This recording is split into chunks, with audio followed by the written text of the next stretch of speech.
We've been married almost 8 years, together for 10. I'm 6 days out of D-Day. I told my brother and one close friend. That's it. My lawyer was supposed to meet with me, but had a medical emergency, so I have to wait until next week. I don't even know what I'm supposed to do in the meantime. I'm just focused on the kids. We have 2 kids, a 5-year-old and a 3-year-old. I work full-time in IT. My wife hasn't worked since our second kid was born. She said every job made her miserable. She cried before going to work, said it gave her anxiety. I didn't want to put up with all the emotional support BS I had to offer daily, so I told her she could stay home and I'd handle things. She started doing Friday nights out a few years ago. She'd go out 1 or 2 Fridays a month for a couple hours. She said she needed some time to herself since she was burned out being around the kids all the time. I told her I understood. I'd take care of dinner, bedtime, both kids. I never told her no. I thought I was doing the right thing. I never once stopped to think how I never get a single day off, away from kids and responsibilities. 4 days ago, I got a Facebook message from her best friend's husband. We'd met a couple times, but we're never really tight.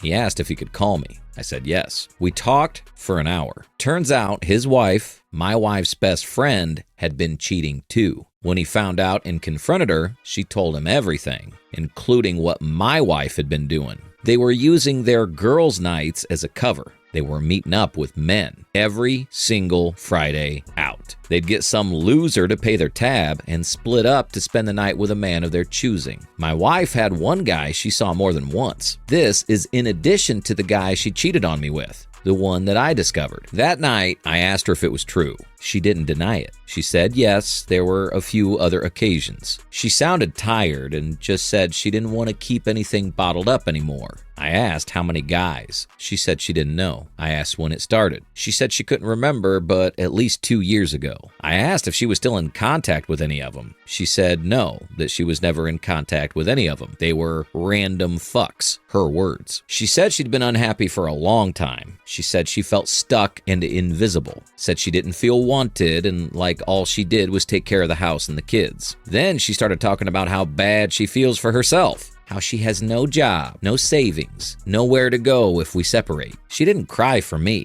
She cried about her own situation. I feel sick every time I think about this new information. How can she lie with a guy who's a complete stranger and then come home to me to lie next to me? Then next week, again, the same thing. Rinse and repeat. I've been trying to hold it together for the kids. I've taken off a few days from work. I'm trying to stay calm around them. I've been doing everything around the house since I made her leave. We barely talk unless it's about them. She seems indifferent to the fact that she's separated from her children. She's not asked to talk to them for the past 2 days. I've been pulling together paperwork for my lawyer. Bank records, mortgage details, her employment history, texts. She hasn't worked in years and hasn't looked. Once my lawyer's back next week, we'll go over everything and figure out how to move forward with divorce.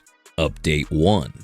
Woke up to a long text today. Nothing to make your day better than a long rant from your despicable soon-to-be ex. Paragraphs back to back. She started off saying, I'm turning my back on everything we've built. Accused me of being cold and petty for hiring our lawyer to represent me in divorce. She's a longtime family friend of my family. That woman watched me growing up. Did my soon-to-be ex think there was ever a chance in hell she'd choose her over me? Anyway, soon-to-be ex claimed I'm trying to punish her for staying home with the kids. She went on about how she gave me her best years, gave up her career, gave up her independence, and now I'm trying to pull the rug out from under her. She brought up money halfway through. She's angry that I'm fighting alimony. Said I'm acting like she was freeloading when she was keeping the house together. Kept saying I wouldn't have been able to focus on work if she wasn't managing everything else. Then came the part about how I made her feel unwanted, like I stopped paying attention to her, and now I'm just throwing her out. Ended the whole thing saying no one has her back and she should have looked out for herself a long time ago. I didn't respond. I saved it and sent it to my lawyer. We're filing. Met with my lawyer earlier this week. She's building a case and starting paperwork. My wife hasn't worked in years because she doesn't want to. She's never even tried to go back. My lawyer says it's voluntary unemployment and wants to fight alimony. Soon-to-be ex is gone for over a week now. She's staying with her friend, who's been discovered to have been cheating on her husband too. That friend's husband kicked her out the same week, so I'm guessing they're splitting rent or crashing at someone else's place together. I don't ask. She video calls the kids most nights, just checks in and hangs up. No effort to come by or see him in person. Says she's still figuring things out. She hasn't brought up reconciliation or custody, just messages now and then, mostly about how hard all this has been on her. Kids are doing okay. I've told a couple people close to me, but haven't gotten wide with it, just waiting on paperwork to get things rolling. Final update.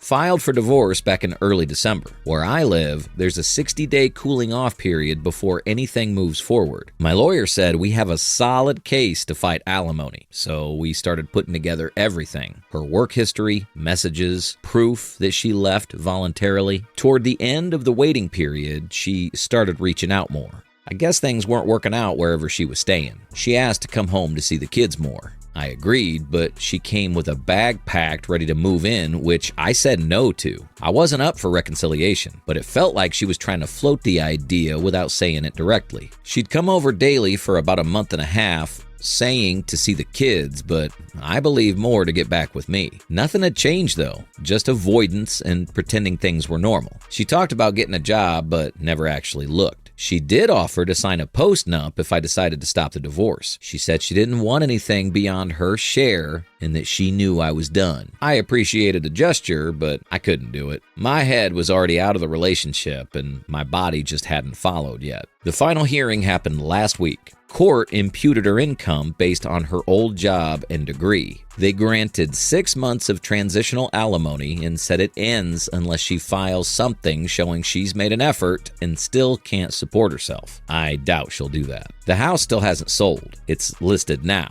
Once it does, we split the equity 50-50. She didn't contribute a cent to it financially, but that's how it goes without a prenup. She texted me a few days after the hearing. Said she knows she's caused all of this and she never wanted to make things worse. She said she never expected me to forgive her, but hoped I could move on. She's in a shared apartment now and still not working. I've blocked her since. We use a parenting app now just for communication about the kids. It's been straightforward. No arguments, just keeping it organized and neutral. Kids are adjusting. I'm back into a routine. There's still a lot of quiet moments that hit harder than I expect, but overall I feel stable again. I'm not angry anymore, just tired from all the work, but I'm clear on the decision. Some comments. Man, I really respect how you handled this. A lot of people get stuck in the back and forth, or let the guilt drag them into trying again when things are already broken. The fact that you let her back in the house shows you were still open to the idea of healing, but you also didn't ignore reality when nothing changed. And offering to move forward with the post-nup shows you weren't trying to screw her over, just protect yourself. I'm sad it came to this, but you handled it with clarity and integrity, and that matters. Now that the legal side is done, I hope you can breathe a little easier and focus on rebuilding your life on your own terms. Honestly, this is one of the most level-headed outcomes I've read on here in a while. It sounds like your ex finally accepted what she did, even if it took everything falling apart for her to see it. That doesn't make it better, but it probably saved you from a drawn-out, nasty legal mess. You went in prepared, you protected your assets, and you kept things civil for the sake of the kids. Not everyone gets that kind of closure. 6 months of alimony isn't nothing, but it could have been way worse, especially in states where long-term support is more common. You did what you had to do. Now you get to move forward clean.